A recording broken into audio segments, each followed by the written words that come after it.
다들 억대 연봉 하잖아요. 전문직 하면은 3억, 4억도 좀 충분히 가능하다고 생각하고 있고, 다른 그 어떤 전문직보다 경제적인 보상과 워라밸 많은 우리 세무사가 최고의 직업이라고 생각하고요. 이거를 제가 세무사 시험을 준비할 때 알았다면 세무사를 더 빨리 하지 않았을까.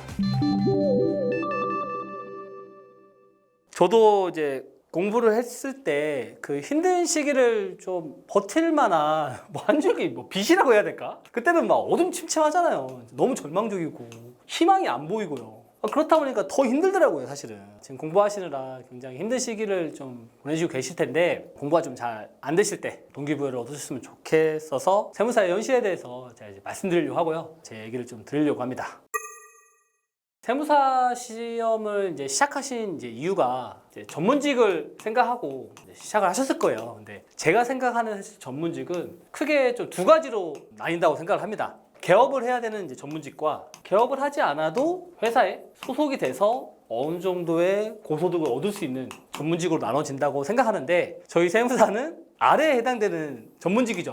회계사나 변호사 같은 경우에는 회사에 소속이 되어 있어도 연봉 사실 2억까지도 사실 가능하단 말이에요. 근데 세무사는 아시겠지만 세무법인에서 근무하신다고 하더라도 사실 연봉 1억 넘기가 쉽지가 않습니다. 그렇기 때문에 이제 세무사는 이제 개업을 해야 되는 거고, 또 반대로 개업은 사실 사업이잖아요. 라이센스만 있을 뿐이지 하나의 자기 사업이기 때문에 그 세무사님의 역량에 따라서 경제적인 성과가 달라질 수 있습니다. 그래서 저는 오히려 세무사는 전문직이긴 하지만 저는 하나의 사업을 할 수 있는 전문직이라고 생각하고요. 그렇기 때문에 내가 미친 듯이 개같이 하면 어떤 전문직보다 돈을 가장 많이 벌 수 있겠죠. 다들 억대 연봉 하잖아요. 전문직 하면은. 억대 연봉이라고 하면은 보통 1억, 2억을 얘기하는데, 그래도 세무사인데 최소 5년 차? 7년 차인데 사실 1억 이하 버는 세무사님들은 사실 그렇게 좀 많지 않다고 생각을 하고요. 당연히 그 이상 연차가 되거나 아니면 능력에 따라서는 그 이상 3억,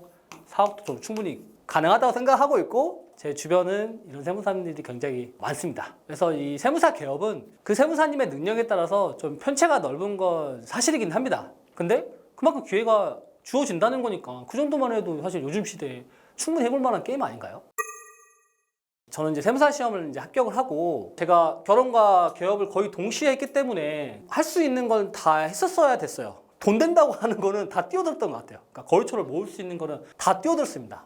블로그부터 시작해서, 그때 제가 개업을 초반에 했을 때는 이제 비교견적이라는 게 좀 많이 뜰 때였었어요. 그래서 비교견적 사이트에 들어가서 견적도 막 보내고, 그다음에 전단지, 문자 DM, 그거 말고도 할 수 있는 건 다 했던 것 같아요. 그러다 보니까 10가지 방법을 통해서 영업을 한다면 이 10가지 중에 한두 개가 좀 잘 돼요. 그리고 이게 희한한 게요, 영업을 하면서 막 사람들 만나고 다니면 정말 예기치 못하게 좀 귀인이 나타납니다. 그러면 그 귀인을 통해서 갑자기 이제 인맥이 형성이 되는 거예요, 이게. 그러니까 사람 일은 그래서 모른다는 거예요. 그리고 제가 최선을 다하고 있으면 그 상대방들이 알아요. 그렇기 때문에 정말 열심히 하는 사람들은 다른 사람들이 봤을 때 눈에 띄어요. 거래처 5개일 때 결혼을 했으니까 얼마나 사실 힘들었겠어요. 진짜 돈도 없이 결혼했는데. 그러니까 막 눈이 이글이글 했던 거죠, 그 사장님들이 봤을 때. 그래서 젊은 애가 좀 똘똘하네? 그래서 이제 좀 소개도 해주시는 거고, 이게 소개 나오다 보니까 제가 개업하고 거래처 200개까지 하는 데가 2년인가 3년밖에 안 걸렸었어요. 그래서 그 당시에는 사실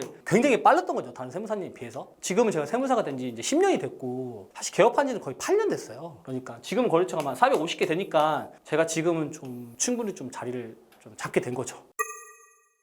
그리고 두 번째로 세무사가 정말 좋은 직업? 나의 잡인 이유는 사실 이제 워라밸 때문에 그래요. 다른 그 어떤 전문직보다 사실 워라밸이 갖춰져 있는 직업이라고 생각하고요. 경제적인 보상과 워라밸 많은 우리 세무사가 최고의 자격증이라고 생각을 하고요. 보통 세무사들, 저 같은 경우에도 1월 달부터 5월 달까지는 굉장히 바쁩니다. 1월 달은 이제 부가세 신고가 있고요. 3월 달에 이제 법인세 신고 있고, 5월 달에 소득세 신고가 있지만 저는 4월 달에 이 소득세 업무를 다 합니다. 그래서 미리 가결산 다 해놓고 대표님들 만나고 다니면서 미리 예상세액이랑 조정조도 미리 말씀드리고, 그런 다음에 제가 항상 6월 첫째 주부터 둘째 주까지 영미권으로 여행을 갑니다. 보통 2주 정도 가고요.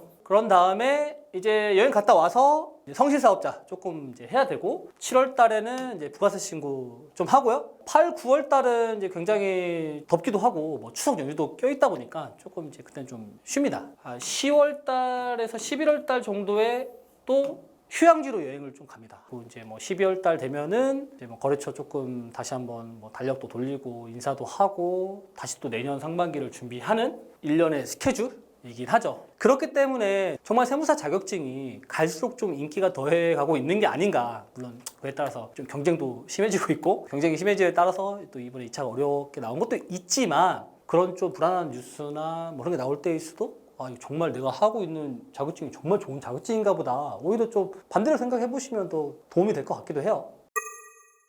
이제 제가 28살에 세무사 시험 준비했고 이제 31살에 세무사이 됐잖아요. 그리고 이제 벌써 이제 세무사한 지 10년 됐으니까 지금 제가 말씀드린 것처럼 세무사에 대한 경제적 보상, 워라밸 이제는 알았죠. 이제는. 근데 만약에 이거를 제가 세무사 시험을 준비할 때 알았다면 그리고 더 빨리 알았다면 세무사를 더 빨리 하지 않았을까 좀 많은 좀 후회를 합니다. 그래서 당연히 저는 누가 뭐 세무사 한다고 하면은 저는 사실 심지어는 직장 병행하시는 분들 상담할 때 맨날 좀 죄송한 얘기지만 좋은 직장 다니고 있지만 과감하게 직장 퇴사하시고 올인 한번 해보셔라 이렇게 추천드리는 이유가 물론 이제 개업을 해야 되고 개업을 했을 때 잘 되는 세무사님도 있고 안 되는 세무사님도 있긴 하겠지만 어지간한 사실 연봉보다는 많이 벌 수 있어요 아직까지도. 그래서 지금 현재 공부하시는 게 힘드시겠죠 당연히. 그렇지만 저보다 더 빨리 저는 28살에 했잖아요 이 좋은 걸. 여러분들은 조금 더 빨리 하실 수 있다면 그리고 더 제대로 하실 수 있다면 이 기회를 더 빨리 가져가셨으면 좋겠습니다. 지금 기회가 있다는 게 어딥니까? 그래서 꼭 기회를 잡으셨으면 좋겠습니다. 그래서 지금 이제 각자의 자리에서 또 각자의 어려움을 이제 겪고 계실 수험생분들이 굉장히 많으실 겁니다. 그런데요, 끝까지 포기 않으시면 그리고 세무사가 되시면 사실 이만한 직업이 없어요. 정말 그냥 어디 가서 꿀리지 않는 직업을 얻을 수 있다. 그리고 남들 부러워하지 않을 수 있다. 그리고 얼마든지 내가 원하는 시간과 또 원하는 삶을 살 수 있다는 그런 결정권을 가질 수 있는 정말 좋은 직업이거든요. 힘든 때일수록 여러분들이 수험생이 아니라 세무사가 되어 있을 모습을 꼭 그려 보셨으면 좋겠습니다. 저도 한 번씩 막 그리면서 이거 버텼거든요. 힘들잖아요. 그래서 여러분들도 좀 힘드실 때마다 이 영상으로 꼭 맞으시면서 꼭 열심히 하셨으면 좋겠습니다.